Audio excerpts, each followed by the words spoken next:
అటుకుల దోశకి కావాల్సిన పదార్థాలు ఏంటో ఇప్పుడు తెలుసుకుందాం. నానబెట్టిన బియ్యం 1 కప్పు, అటుకులు 100 గ్రాములు, నూనె తగినంత, ఉప్పు తగినంత, పసుపు చిటికెడు. వన్ డే బిఫోర్ మనం మజ్జిగలో రైస్ అటుకులు విడివిడిగా సోక్ చేయాల్సి వస్తుంది.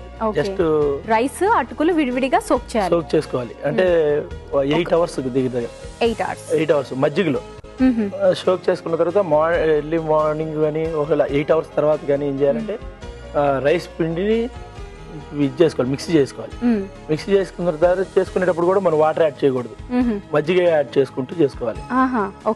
అటుకులు కూడా నానబెట్టి ఉంటాం కదా, మనం సోక్ చేసి ఉంటాం కదా, దాన్ని నెక్స్ట్ డే ఏం చేస్తారంటే దాన్ని తీసి మిక్సీ అన్న వేసుకోవాలి, లేకపోతే మన అటుకులు కనిపించడం కోసం స్మాష్ చేసుకోవాలి.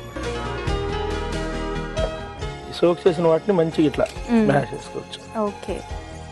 నెక్స్ట్ చేసి ఈ రైస్ దాంట్లోకి యాడ్ చేసుకోవాలి. దీన్ని మిక్సీ బాగా చేసుకోవాలి.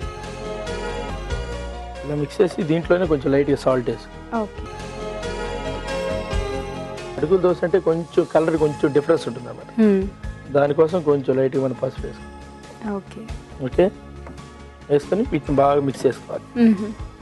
ఇలా మిక్స్ చేసేసుకొని డైరెక్ట్ గా దోశలు వేసేసుకోవడమేనా? అంతే, ఇంకా డైరెక్ట్ వేసేసుకోవడం. ఇలా చేసుకోవాలి. ఓకే, ఇప్పుడు కొంచెం లైట్గా ఆయిల్ యాడ్ చేసుకోవాలి.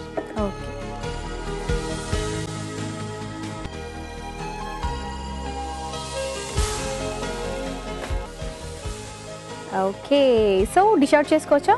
అవుట్ చేసేస్తా. ఓకే, మరి చూసారు కదండి, అటుకుల దోశ రెడీ అయిపోయింది.